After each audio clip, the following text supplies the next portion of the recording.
오늘 우리들에게 주시는 하나님의 말씀 창세기 12장 1절서부터 4절까지의 말씀입니다. 창세기 12장 1절에서 4절까지.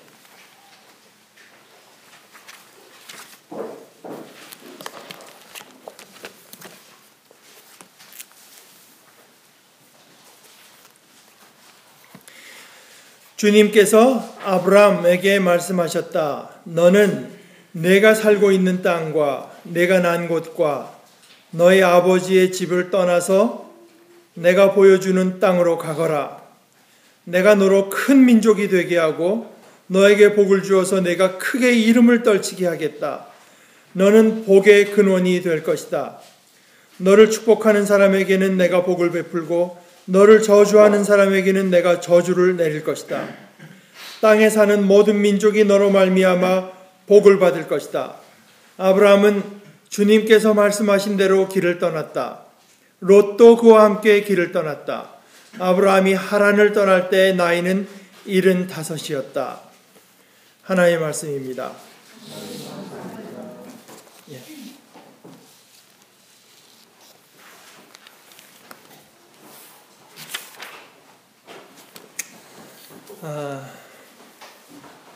제가 하나님께 감사하는 것 중에 아주 큰 것 중에 하나가 좋은 선생님들을 만날 수 있었던 것인데, 그 중에 한 분, 제가 여기서 의과대학 다닐 때 이제 저희들에게 소아과 가르쳐 주시던 홍창희 선생님이라고 계십니다. 저 밑에 그 명동 입구에 향린교회라고 하는 교회 설립자고 장로님이신데, 재작년인가 그분이 이제 연세가 벌써 90 이렇게 되셔서 교회에서 아마 그 예배 중간이었는지 뭐 하여간 간단히 그저 이렇게 생일 축하 뭐 노래 부르고 하는 그 장면을 누가 찍어가지고 유튜브에 올려놓은 걸 제가 봤습니다. 그 선생님 나오시더니 좀 얘기를 하라고 하니까 그 문인 중에서 오스카 와일드라고 하는 사람이 얘기를 하면서, 오스카 와일드라는 사람이 얘기하기를 인생을 받았는데 정말 인생을 사는 사람은 거진 없고, 그래서 전부 다 그저 생존, 그저 영어로 exist 할 뿐이다. 그저 하루하루 그냥 지낼 뿐이지 정말 그 삶을 사는 사람은 없다고 했는데, 본인이 90세를 살았대지만 그 중에 정말 그 live 한 시간 날짜가 얼마나 되나 생각하면 부끄럽기 짝이 없다. 그런 말씀을 하신 적이 있습니다.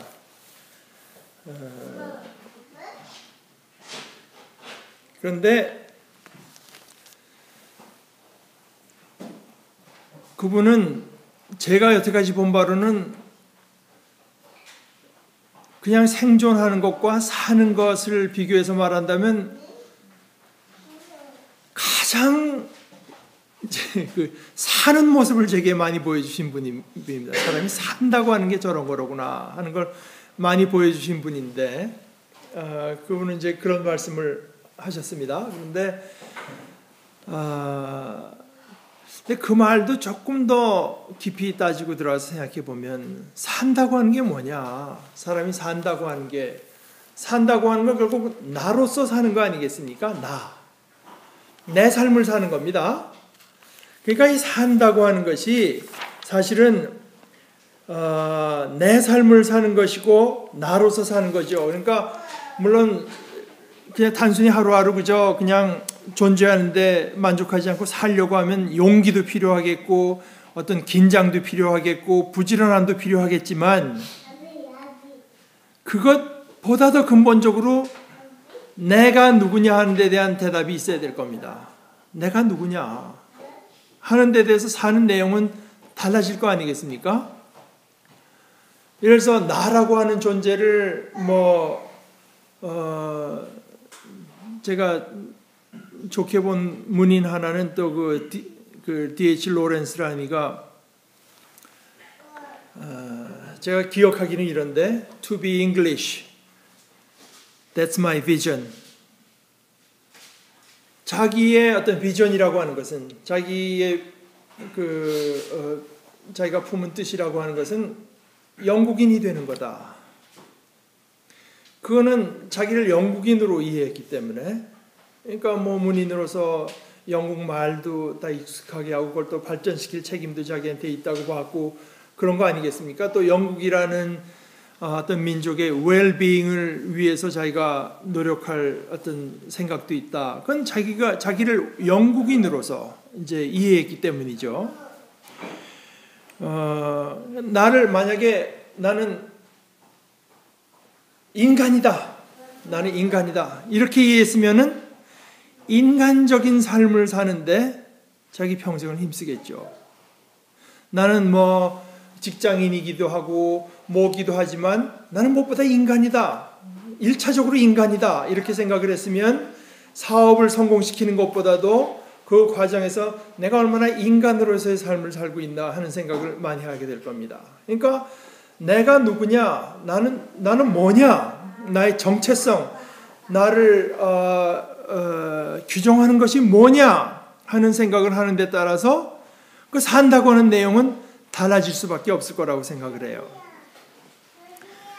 몇 년 전에, 지금은 벌써 대통령이 2번째 됐지만 처음에 자기 당에서 이게 지명이 되느냐, 대통령 후보로 진행이 되느냐 마느냐도 힘들었을 때 이제 통과가 돼서 지명이 되고 나서 그때는 지명인입니까? 오바마 씨가 그때 그런 말을 했습니다. 그때 이제 당으로서 그 대통령 후보자로서 당선됐을 때 그 수락 연설을 하면서 그이가 했던 말 중에 이것은 우리들에게서 하나의 defining moment. 참 그 말이 참 멋있었어요. 저는 이 날은 굉장히 중요한 날이다가 아니라 뭔가를 규정짓는 날, 정의하는 날, 우리가 어떤 민족이라고 하는, 우리가 어떤 사람들이라고 하는 것을 정의하는 날, 우리가 하나님 앞에 모든 사람들이 평등하게 창조되었다고 하는 것을 믿는 사람들로서 우리가 여태까지 그런 것이 부족했을지라도 우리는 그 방향으로 가고 있는 사람들이라고 하는 것을 디파인하는 하나의 순간이다. 이제 그런 식의 이야기를 참 그때 그 디파이닝 모멘트라고 하는 말이 그렇게 멋있게 저한테 이제 들렸을 수가 없습니다.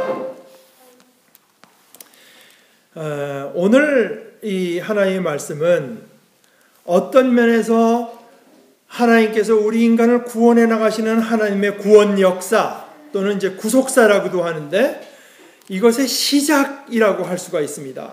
그런데 다른 말로 표현하자면 구원 역사, 하나님의 저는 복 역사라고 시작해요. 복 주시는 역사, 하나님의 복의 역사가 이제 오늘 시작되는 장면을 우리에게 소개하고 있습니다.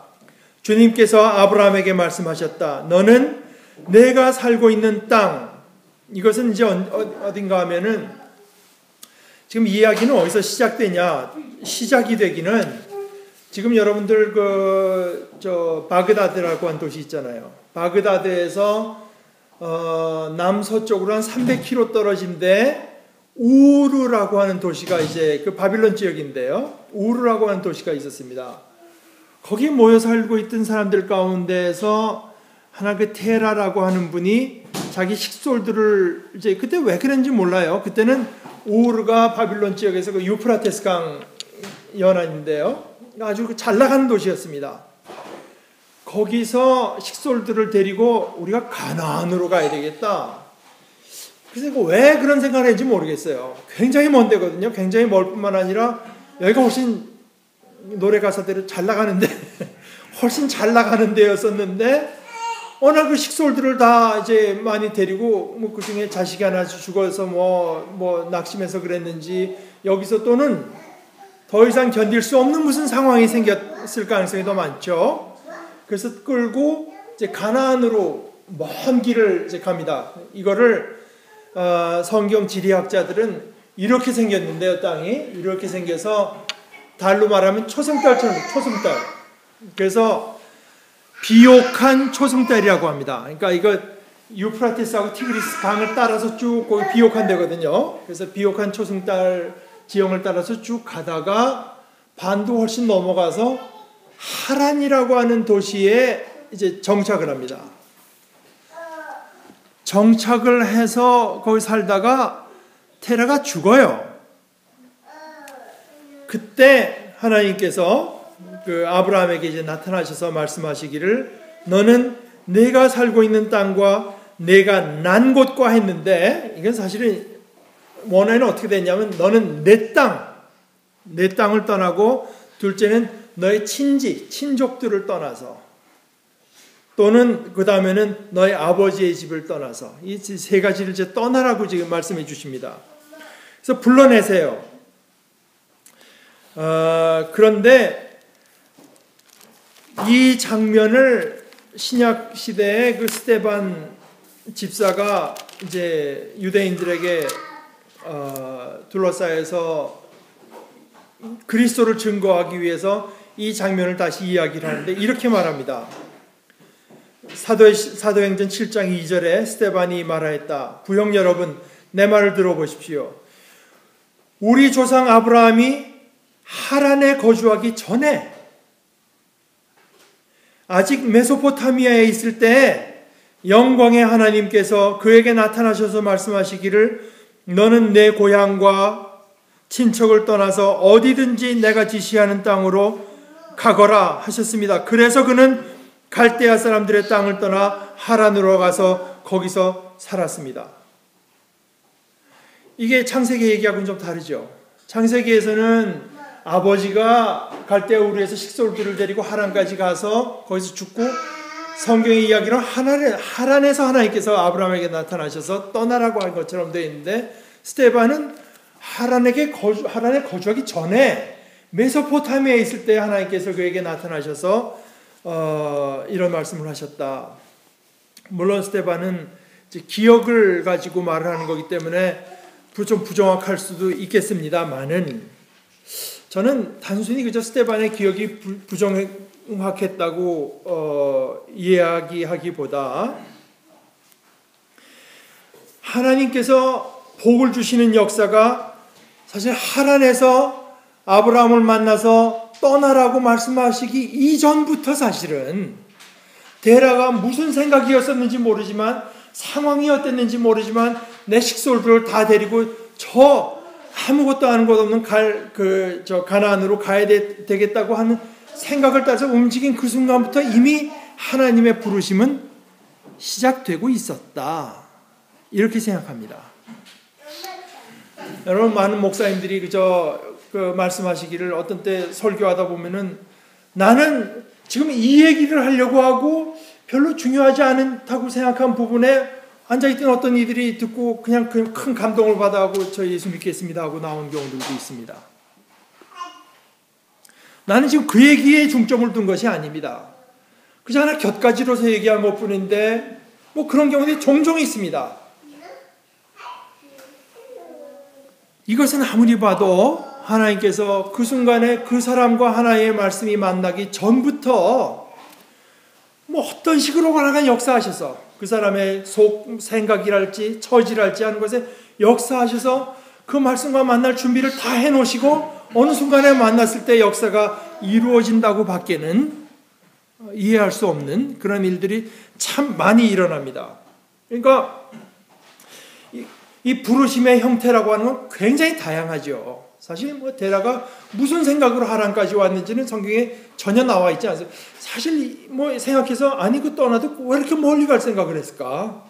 한 뭐 1000km 막 이런 식으로 간다고 하면은 뭐 그렇게까지 멀리 가서 자기들이 근거지가도 없는데 갈 이유가 도대체 뭐냐? 그런데 하여간 떠났습니다. 또 하란까지 와서 아브라함이 그때까지의 길에서 뭐 느끼는 게 있었겠죠? 그때 준비가 됐을 때 하나님께서 나타나셔서 부르신 것입니다. 그리고 사실 그런데 12장 1절에 내 땅, 내 친족들을 떠나라고 하는 말은 사실은 지금 아브라함이 있는 하란보다는 저 갈대아 우르에 더 어울리는 말입니다. 이거 와서 여기 몇십 년 살았대지만 사실 아브라함의 땅은 저 갈대아 우르라고 할 수 있습니다. 거기서 불러내셨다고 해도 뭐 크게 틀린 말씀은 아닐 것 같아요. 그러니까 제가 지금 말씀드린 것처럼 어떤 의미에서 그 데라 아버지가 우르를 떠난 자체가 하나님의 그 불러내시는 과정의 한 부분이었고 어떻게 말하자면 준비시키시는 한 과정이었다고도 볼 수 있습니다. 그러니까 이 부르심의 형태, 방식은 여러 가지지만 그러나 어떤 때 분명한 목소리로 하나님께서 우리를 부르시는 때가 있습니다. 우리를 결단 앞에 세우시는 때가 있습니다. 부르심의 형태, 경로, 방식은 다 여럿이라고 해도 공통적인 것은 뭐냐? 부르심이 있고 약속이 주어집니다. 부르심과 약속, 그리고 오늘 말씀에서 보다시피 약속 부분이 훨씬 더 커요. 너는 내가 살고 있는 땅과 내가 난 곳과 너의 아버지의 집을 떠나서 내가 보여주는 곳 땅으로 가거라. 이것이 이제 부르심이고, 그 다음에 하나님께서 하시겠다고 하는 부분은 내가 너로 큰 민족이 되게 하겠다. 내게 복을 주어서 내가 크게 이름을 떨치게 하겠다. 너는 복의 근원이 될 거라고 했지만 성경대로 보면 너는 복이 될 것이다. 복이 될 것이다.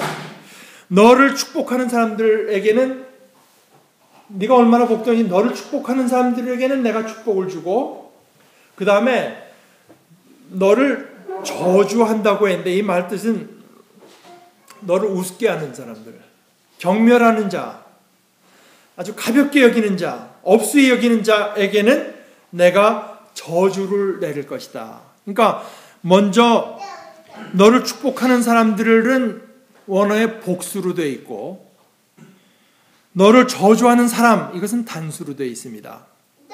뭐 그렇다고 한 사람은 아니겠죠. 그러니까 그러나 하나의 복이 더 클 거를 이제 말을 하는 것입니다. 그리고 땅에 사는 모든 민족이 너로 말미암아 복을 받을 것이다. 그러니까 너는 복을 대표하는 자가 될 것이라고 하는 뜻으로도 해석할 수 있고, 너 때문에 복을 받을 거라고 하는 뜻으로 해석할 수도 있고, 조금 더 사전적인 의미로는 수많은 사람들이 자신에게 복을 빌 때, 자신을 축복할 때 아브라함의 이름으로 아브라함처럼 됐으면 아브라함과 같은 복을 받기 원합니다. 이런 존재가 될 것이다 하고 번역할 수도 있습니다. 문법적으로는 맨 마지막 번역이 더 가깝다고 하는 사람들도 많아요. 그러나 하나님께서 많은 약속과 언약을 주시는데, 이것은 다시 말해서 이것들은 모두 다 하나님의 영역입니다. 이것이 우리 인간의 생각과 참 다르죠. 우리 생각에는 내가 내 왕국을 일궈야 될 것 같고, 내가 내 이름을 내야 될 것 같고, 내가 잘해주는 사람들, 호의로 대하는 사람들은 잘 되도록 해주고, 나를 업신여기는 인간들에게는 과연 그것이 얼마나 큰 미스테이크였었는지 내가 증명해 보여야 되고, 다 내가 할 일들인 것처럼 보이지만 성경의 얘기는 정반대입니다.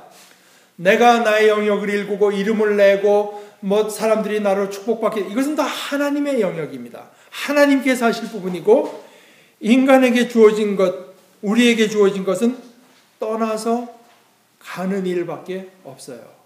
떠나서 가는 일. 그런데 이게 떠나는 데는 분명합니다. 거기서 내 땅, 내 친족들이 있는데 내 아비 집을 떠나려는 건 분명한데, 이거 어디서 떠나려는 건 분명한데 어디로 가려는 건 분명치가 않아요. 다만 구체적인 언급 대신에 주어진 것은 내가 보여줄 땅으로 가라. 내가 내게 보여줄 테니까 그 땅으로 가라. 그래서 이것을 이제 믿음의 이 말씀에 순종한 것을 믿음의 하나의 큰 어떤 모델로 봐서 히브리서에서는 이렇게 말합니다. 히브리서 11장 8절에 믿음으로 아브라함은 부르심을 받았을 때 순종하고 장차 자기 몫으로 받을 땅을 향해 나갔습니다. 그런데 그는 어디로 가는지를 알지 못했지만 떠난 것입니다. 그러니까 떠나는 것은 분명한데 목적지는 분명치 않다고 하는 그 자체가 하나의 포인트입니다. 어디로 가라는 얘기가 없이 단순히 내가 보여주는 땅으로 가라. 내가 보여주는 땅, 내게 맡겨라. 여기가 이제 포인트입니다. 여기서 떠난다고 하는 것을 우리의 개념으로 이해할 것이 아니라 당시의 개념을 가지고 생각할 필요가 있어요. 뭐 지금도 마찬가지지만 떠난다고 하는 것이 그렇게 힘든 이유는 안전하지가 않죠. 안전감, 또 안정감, 늘 보던 사람들이 있는 것이 안전감과 안정감을 내가 느끼던 것으로부터 떠나라. 그러니까 이게 요즘에는 뭐 국제법도 있고, 소위 그 비자 협정이 그거 아니겠습니까? 여권 같은 데 보면은 이제 서로 간에, 나라 간에 협정이 있어야 비자를 주죠. 그러니까 여권을 줄 때 이거는 당신네 나라와 협정을 맺은 우리나라의 그 국민이니까 지켜주십시오. 법에 따라서 우리도 당신네 나라 이제 시민을 지키겠습니다 하는 그런 거 아니겠습니까? 또 이제 여러모로 지금은 우리가 떠나도 그렇게 위험은 느끼지 않을 수 있습니다. 그러나 그 당시에 뭐 그런 게 있습니까? 그냥 내 가축대들이 먹일 곳에 다른 인간들이 차지하려고 하면 싸워서 죽이고 하는 그런 속에서 자기 땅과 자기 친지 아는 사람들을 떠난다고 하는 것은 엄청난 그 위험을 감수하는 일입니다. 그런데 나에게 안전감과 안정감을 제공하던 것들로부터 떠날 때 그때 그러고서도 안전하면 그때 우리가 깨닫는 건 뭐냐? 아, 내 친족들이 나를 지켜주던 게 아니로구나. 내가 그 땅 지리에 익숙했기 때문에 살아남은 게 아니로구나. 그런 것들로부터 떠날 때 우리는 비로소 우리의 안전과 안정이 실제로 누구로부터 왔는가를 발견하게 됩니다. 그런데 조금 더 근본적으로 나아가서 내 땅, 내 친족, 내 아비 집을 떠나라고 하는 하나의 말씀은 단순히 그런 안전과 안정에서 떠나라고 하는 것이 아니라 이것이 고대 사회에서는 사람들의 어떤 정체성, 내가 누구냐, 이걸 거진 define 하는 거라고 할 수 있어요. 여러분들 옛날 같으면 뭐라고 하겠습니까? 누구시오? 뭐 예를 들어서 주막에서 만났다고 생각해요. 누구십니까? 그러면 저를 예를 들어서 뭐 전라도 정읍에 있는 정시촌에 있는 정아무개의 셋째입니다 하면 그게 그 사람입니다. 그게 그 사람이에요. 지금은 누구십니까 하고 그렇게 제가 그렇게 당신 얘기 한번 해보시면 그렇게 대답 안 하겠죠. 제가 저는 어디를 저는 이태원에서 났다는 것 같은데 어디 가서 뭐 아무개 첫째 아들입니다 해서 나를 표현할 수 있다고 하는 생각은 아무도 안 할 거예요. 그러나 고대 사회에서는 그게 그 사람입니다. 그냥 그 사람이에요. 그 사람의 정체성, 내가 누구냐고 할 때 내 땅, 내 친족, 내 아비집, 이게 나를 결정하는, 디파인하는 그런 것들이었습니다. 나는 거기서 나서 거기서 살고 뭐 옆 동네 아가씨 어떻게 데려와서 거기서 살다가 평생 거기서 묻히는 걸로 그렇게 살고 있던 사람들입니다. 거기서 떠나라고 하는 것은 그런 것, 나의 땅, 나의 친족, 내 아버지 집이 나의 정체성을 결정하게 하는 것이 아니라 하나님께서 나를 부르신 하나님의 약속의 내용이 나의 정체성을 define 하도록 해라. 너는 이제 더 이상 갈대아 우르의 나홀이라는 집의 몇째 손 아브라함입니다. 가 아니라 몇째 아들 아브라함입니다가 아니라 하나님의 약속을 받아서 그 땅, 약속의 땅으로 가고 있는 아무개입니다 하는 것으로 내 정체성이 바뀌게 됩니다. 그 길을 걸어가라는 것입니다. 그 길을. 그러니까 우리가 새롭게 이해할 때 이것은 반드시 내가 살던 장소나 처지를 바꿀 필요도 사실은 없어요. 우리가 이 귀절을 바로 이해할 때 내가 살던 장소, 내가 태어난 곳, 처지를 반드시 바꿀 필요도 없고, 둘째로 그것을 바꾼다고 해서 그것으로 충분하지도 않습니다. 오늘 아브라함의 이야기는 역마살이 껴서 여기저기 옮기는 사람들이 에게 적용하기 쉬운 귀절이 아니라 말입니다. 내가 어떤 처지에서 어떤 장소에 그냥 머무르느냐, 거기서 떠나느냐는 그렇게 중요한 얘기가 아니에요. 그것은 철저하게 그 모든 것들도 하나님의 뜻에 따르도록 해라. 이것이 힘든 것입니다. 그런 의미에서 우리 인간은 다 떠나라는 하나의 말씀을 들을 수밖에 없어요. 누구나 다 떠나기 싫어하거든요. 누구나 다 떠나기 싫어합니다. 나에게 안전을 제공하는 것 같고, 내가 이 사람들과 둘러싸여 있기 때문에, 내가 가서 이 일을 하기 때문에, 내가 이 사람들에게 이런 인정을 받고 있기 때문에 내 삶의 안정감을 얻을 수 있다고 한 데서 떠나라고 하는 것을, 더 이상 그것을 내 안전과 내 안정의 근거로 삼지 말라고 하는 것을 즐겨할 사람이 누가 있겠습니까? 그러니까 이 부르심은 어떤 의미에서는 우리 주님께서 어부들을 찾아와서 부르시던 주님의 부르심하고도 상통하는 내용이라고 우리가 이해할 수 있습니다. 우리가 몇 주 전에 봤지만 마가복음 1장 17절에 예수께서 시몬과 그의 동생 안드레가 바다에서 그물을 던지는 것을 보시고 그들에게 말씀하실 때 나를 따라오너라. 어디로 가자는 얘기도 없죠.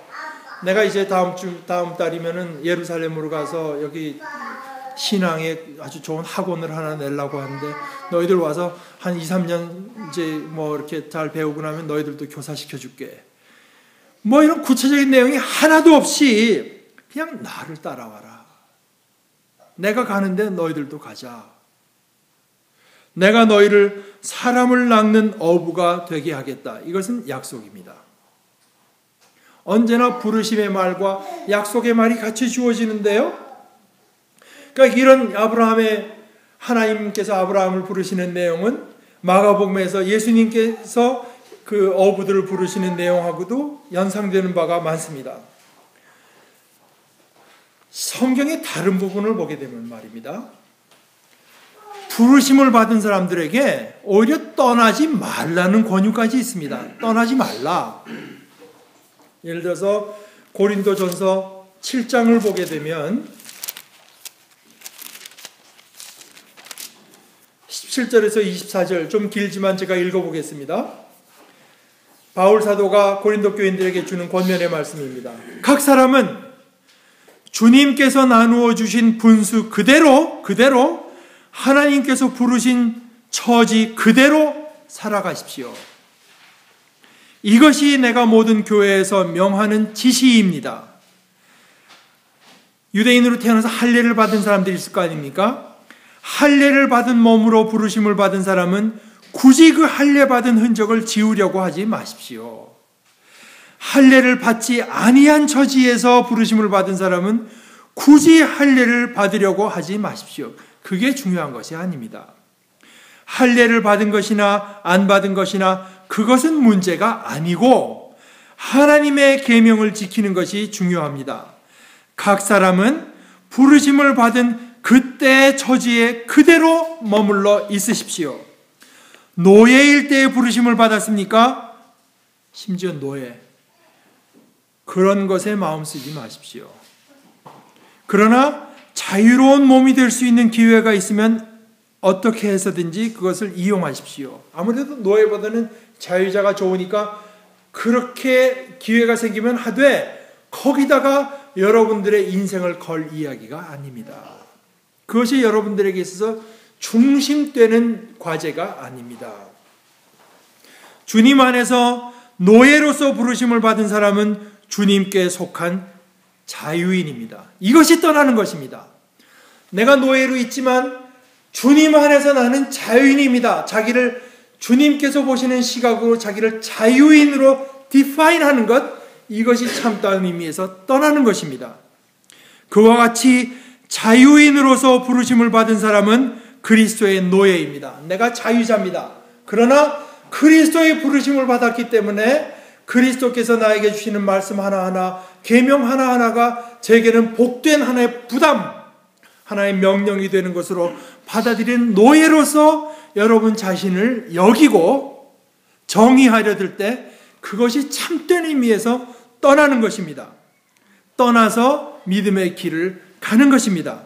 여러분은 하나님께서 값을 치르고 사신 사람입니다. 그러므로 사람의 노예가 되지 마십시오. 형제자매 여러분, 각각 부르심을 받은 그때의 처지에 그대로 있으면서 하나님과 함께 살아가십시오.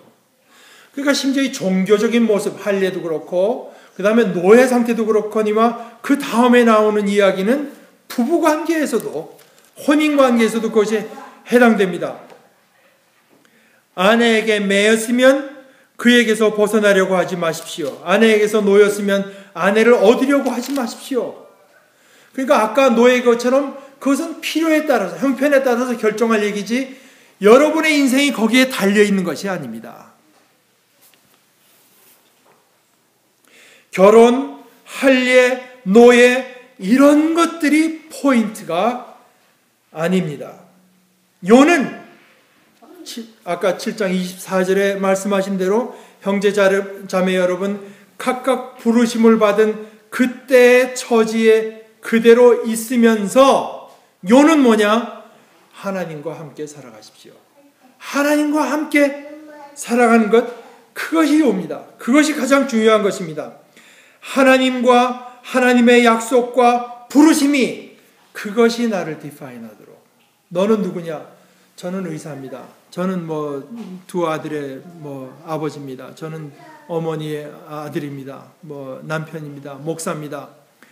하는 것들이 다 의미가 있을지 모르지만 무엇보다도 저는 하나님으로부터 영생의 약속을 받아서 그 약속의 길을, 신앙의 길을 걸어가도록 부르심을 받아서 그것을 향해서 살아가고 있는 하나님의 자녀입니다.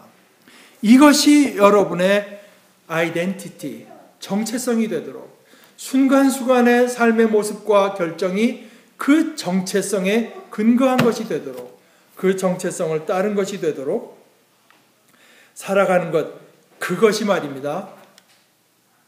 그것이 참 생명입니다. 그게 영생입니다. 그것이 우리가 이해하기로는 바로 그것이 단순히 exist 하는 것이 아니라 참된 의미에서 살아가는 것입니다. 그것이 말입니다. 우리 같이 기도하십시다. 하나님 아버지, 우리들은 우리 생각, 어리석은 생각에 속기도 하고 세상이 보여주는 모습에 속기도 해서